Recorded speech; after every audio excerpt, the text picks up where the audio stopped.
नमस्कार, आप पढ़ो राजस्थान देख रहा मेरे साथ मैं हूं शंकर दत्त पंत। खबरों की शुरुआत करते हैं। एक बड़ी खबर इस वक्त की आ रही है, जयपुर से खबर है।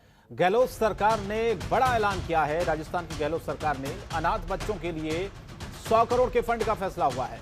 मुख्यमंत्री कोरोना बाल कल्याण योजना की घोषणा करने से अनाथ हुए बच्चों को 1 लाख की सहायता मिलेगी। युवा विधवाओं को एकमुश्त 1 लाख की सहायता मिलेगी। इसके अलावा बच्चों को 18 साल की उम्र तक हर महीने 2500 रुपए की सहायता दी जाएगी। तो ये कहा जा सकता है कि एक बड़ा फैसला है, बड़ा ऐलान मुख्यमंत्री की तरफ से। तो जयपुर से बड़ी खबर है, जहां पर गहलोत सरकार ने एक बड़ा ऐलान किया है। अनाथ बच्चों के लिए 100 करोड़ के फंड का फैसला किया गया है। 100 करोड़ का फंड दिया जाएगा, जिसमें मुख्यमंत्री कोरोना बाल कल्याण योजना की घोषणा की गई है, जिसमें कोरोना से अनाथ हुए बच्चों को 1 लाख की सहायता दी जाएगी। और इसके साथ ही युवा विधवाओं को एकमुश्त 1 लाख की सहायता मिलेगी। बच्चों को 18 साल की उम्र तक हर महीने 2500 रुपए की सहायता दी जानी है।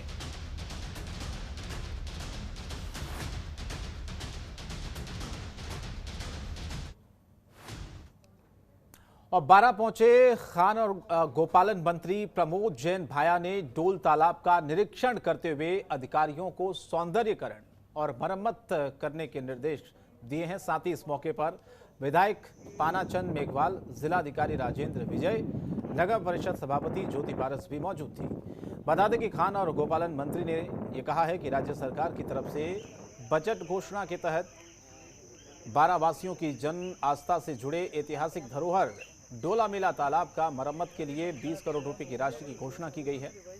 इसके तहत तालाब का मास्टर प्लान तैयार करवाया जाएगा। डोल मेला तालाब में स्थायी और अस्थायी अतिक्रमण को चिन्हित कर लिया जाएगा।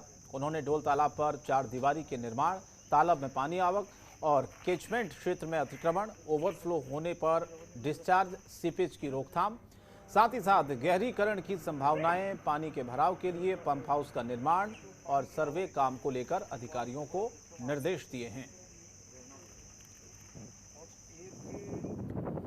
तो खान और गोपालन मंत्री ने डोल तालाब का निरीक्षण किया और कहा कि इसकी मरम्मत होनी चाहिए, क्योंकि जिस तरह से इस तालाब की दुर्दशा है, आने वाले वक्त में किस तरह से कायाकल्प बदला जाए, इसी को लेकर अधिकारी उनके साथ थे। उनको तुरंत ही निर्देश दिए गए हैं कि किस तरह से आने वाले वक्त में इस तालाब के सौंदर्यीकरण को लेकर यहाँ पर काम किया जाना है और तालाब की जो मरम्मत है वो किस तरह से हो, ताकि पहले की तरह ही ये तालाब अपने रूप में आ सके।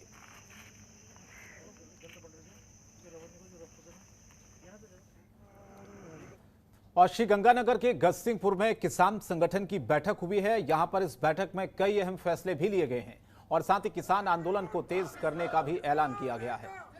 बता दें कि 23 जून को शाहजहांपुर बॉर्डर के लिए काफिला रवाना होगा, जहां पर 24 जून को बॉर्डर पर कबीर जयंती मनाई जाएगी और दलित समाज के साथ कबीर जयंती मनाकर भाईचारे का संदेश भी दिया जाएगा। इसके अलावा यह भी कहा गया है कि किसान एकजुट होकर अपनी लड़ाई को लड़ेंगे। किसानों के साथ जिस तरह से सरकार बर्ताव कर रही है, ये बिल्कुल सही नहीं है, इसको बर्दाश्त नहीं किया जाएगा। ये मांग किसानों की है, इसीलिए एक बैठक हुई है। किसान आंदोलन को किस तरह से और ज्यादा मजबूत किया जाए, इससे लेकर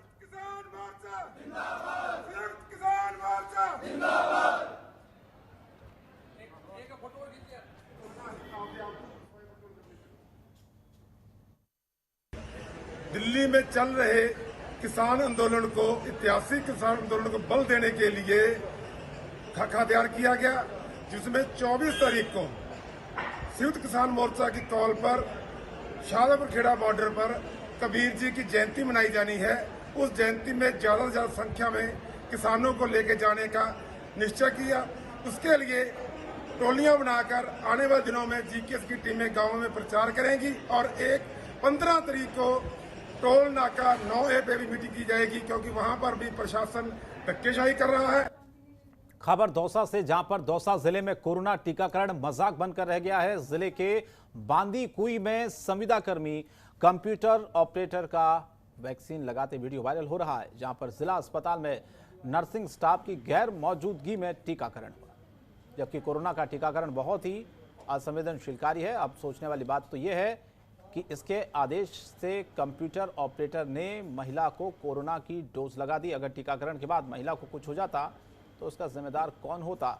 इस तरह से ये लापरवाही कही जा सकती है। एक बड़ी दौसा से तस्वीर सामने आई है जिला अस्पताल की।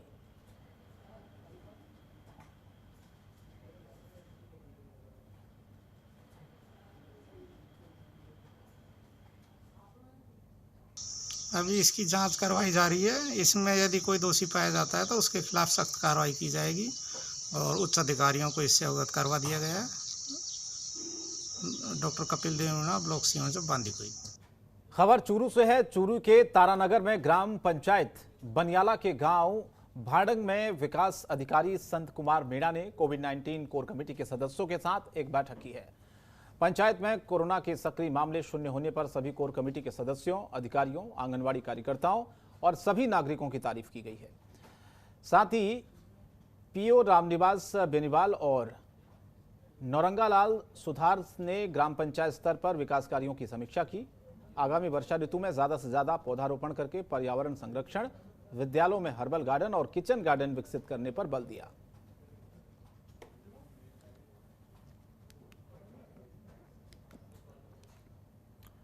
तो चूरू से खबर है, विकास अधिकारी ने कोर कमेटी की एक बैठक ली है क्योंकि कोविड-19 कोर कमेटी के सदस्य इस बैठक में शामिल थे, क्योंकि ज़िले में कोरोना के जो मामले पहले सामने आ रहे थे अब वो बिल्कुल ख़त्म हो गए हैं। उनकी संख्या अब शून्य हो गई है और इसीलिए अब ज़्यादा से ज़्यादा हरियाली रहे, पेड़ पौधे लगाएं, इस पर ज़्यादा जोर दिया जा रहा है और साथ ही साथ लोगों को इसके बारे में इसके फ़ायदे भी बताए जा रहे हैं।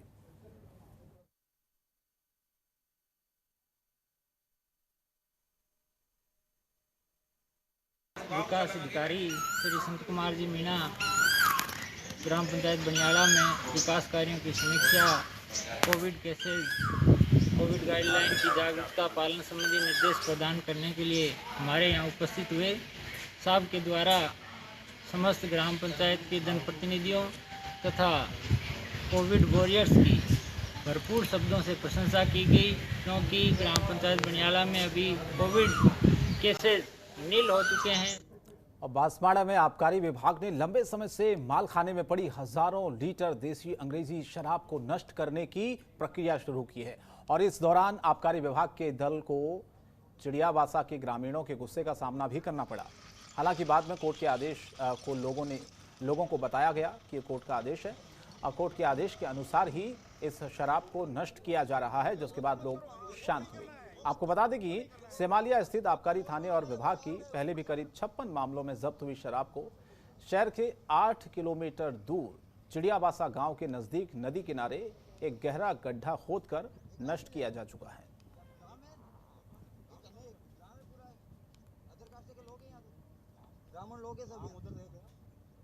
का 2016-17 का अभियोग है ये।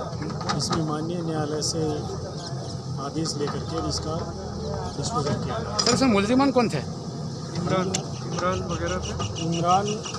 वगैरह इसके अंदर मुलजिम थे, जिसमें एक वाहन के अंदर इसको जब्त किया गया।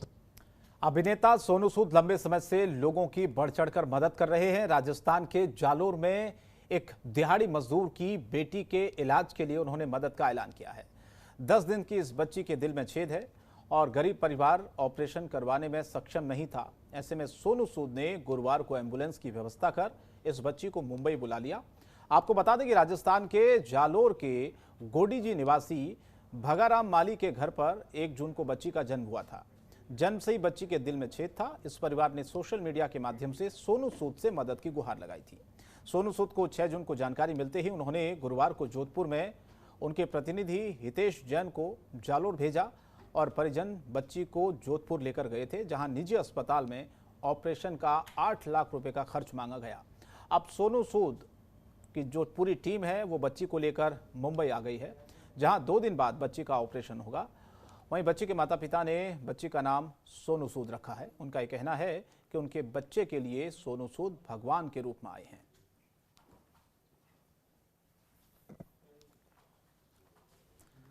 और 12 जिले में 12 जून यानी कि आज से आने वाले 3 दिनों के लिए शहर के बाजारों में सन्नाटा पसर गया है। 12 शहर में सभी बाजार अब आने वाले 15 जून को सुबह 6 बजे खुलेंगे। कोरोना महामारी के चलते राजस्थान सरकार की कोरोना गाइडलाइंस के अनुसार 12 शहर में वीकली 3 दिवसीय लॉकडाउन लगा दिया गया। इसके चलते जरूरी सेवाओं के अलावा पूरा बाजार बंद रहेगा।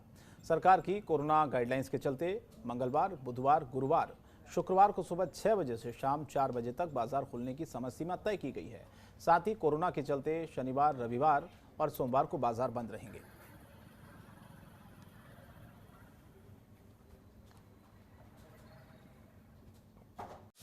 खबरों के निष्पक्ष विश्लेषण के लिए सब्सक्राइब करें Jantantra TV and press the bell icon. Never miss any update.